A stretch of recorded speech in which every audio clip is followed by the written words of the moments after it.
क्या आज भी आदिवासी का अंगूठा काटा जा रहा है? देश में आजादी के 75 साल होने के बाद अमृत महोत्सव जहां पर मनाया जाता है, जल जंगल और जमीन की रक्षा करने के लिए जो आदिवासी समाज था, एक समय में उसको वहां से भी खदेड़ दिया गया और संवैधानिक अधिकार मिलने के बाद क्या वो तमाम अधिकार उसे मिल पाए है? बड़ा सवाल है। बता दें कि तस्वीर निकल कर आ रही है छत्तीसगढ़ से, जो कि काफी ज्यादा डरावनी है, भयावह है। ये बात साबित करती है कि किस तरीके से आज भी आदिवासी तबके के लोग जो शिक्षा को ग्रहण कर पा रहे हैं, लेकिन वो ऐसी बद से बदतर स्थिति में है जो जानकर सोचकर आप चौंक जाएंगे। जी हाँ दोस्तों, आप बिल्कुल सही सुन रहे हैं। मैं हूं पराग महेंद्र, आप देख रहे हैं नेशनल चौपाल। बता दें कि बहुजन समाज पार्टी के राज्यसभा सांसद इंजीनियर रामजी गौतम, इन्होंने आदिवासी समाज के साथ जो जुल्म और ज्यादती हो रही है, इसके खिलाफ अपनी बड़ी आवाज उठाई है। तस्वीर आपको हम साझा कर रहे हैं। ये तस्वीर निकल कर आ रही है छत्तीसगढ़ के नारायणपुर से,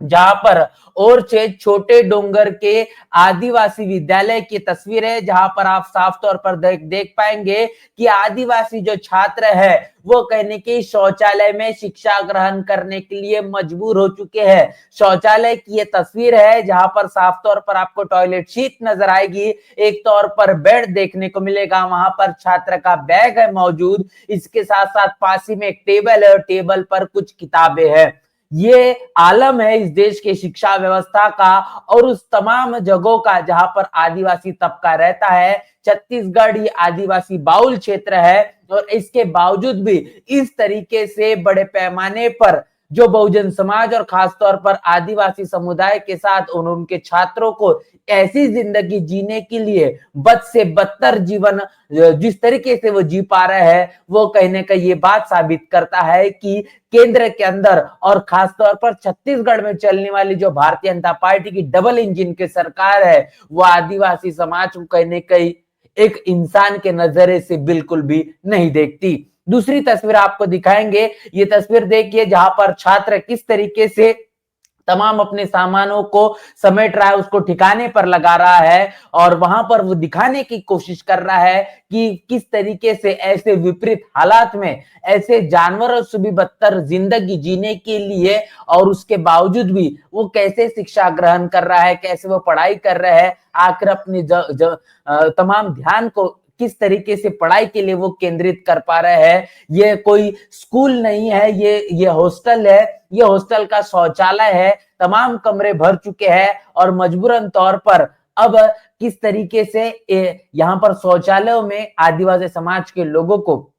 तमाम छात्राओं को यहाँ पर रहकर पढ़कर और वहीं पर कहने कहीं अपनी पढ़ाई को पूरा करना पड़ रहा है और वो उनकी बड़ी मजबूरी बन चुकी है। प्राचार्य ने सीसीटीवी कैमरे लगाए हैं, लेकिन सीसीटीवी कैमरे उन जगहों पर लगाए हैं जहां पर तमाम ये आदिवासी छात्र नहाते हैं, वहां पर वो शौचालय जाते हैं। तो आप मंशा देख रहे हैं किस तरीके से मनुवादी, जातिवादी और एक भेदभाव वाली मानसिकता यहाँ पर देखने को मिलती है, जिसके खिलाफ बहुजन समाज पार्टी के राज्यसभा सांसद इंजीनियर रामजी गौतम, इन्होंने अपनी बड़ी प्रतिक्रिया साझा की है। यहाँ पर रामजी गौतम, इनका कहना है कि यह एकलव्य मॉडल स्कूलों की कड़वी सच्चाई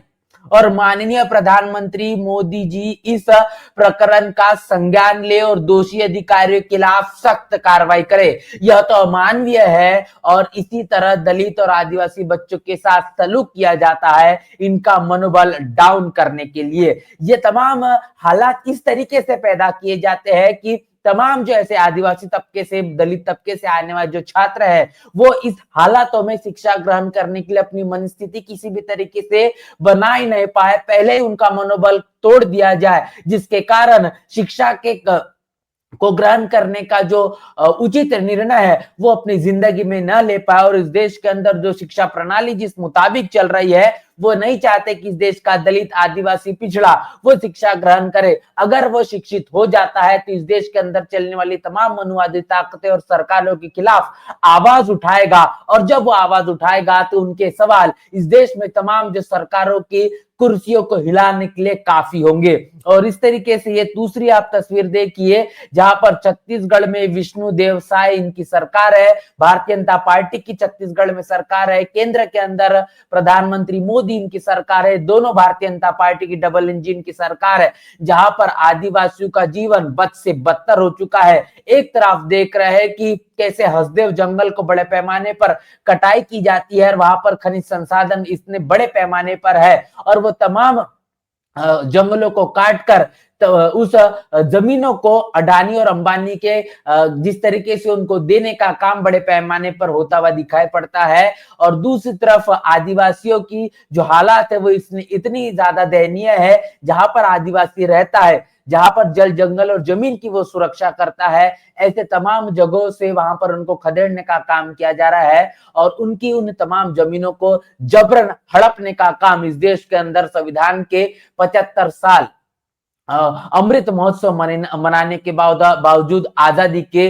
75 सालों के बीत जाने के बाद भी इस तरीके का मंजर देश में बना हुआ है। ऐसे में अब बहुजन समाज को सजग होना पड़ेगा, अपने अधिकारों को समझना पड़ेगा, और जिस तरीके से जो जीवन जीने के लिए अब आदिवासी तबका ये कहीं ना कहीं मजबूर हो चुका है, ये दिन परिवर्तित करने होंगे, तब जाके ही वो इस देश के अंदर भारतीय संविधान और उसकी अहमियत को समझ पाएगा। समस्याएं ये कहने की राजनीति से निर्माण की गई है, बहुजन समाज को अपनी राजनीतिक सत्ता को हाथों में लेना पड़ेगा, अपनी समस्या का निवारण करना पड़ेगा। जब तक वो हुक्मरान नहीं बनेगा उसकी समस्या इसी तरीके से बरकरार रहेगी। पूरे के पूरे मसले को लेकर और बहुजन समाज पार्टी के राज्यसभा सांसद इंजीनियर रामजी गौतम इन्होंने इस पूरे मसले को जिस तरीके से उठाया है, यहाँ पर जो आवाज को बुलंद किया, इसको लेकर आपकी क्या राय प्रतिक्रिया लिखकर कमेंट बॉक्स में जरूर बताएं। बने रहे नेशनल चौपाल के साथ, मिलते हैं नए वीडियो में, तब तक के लिए जय भीम जय भारत।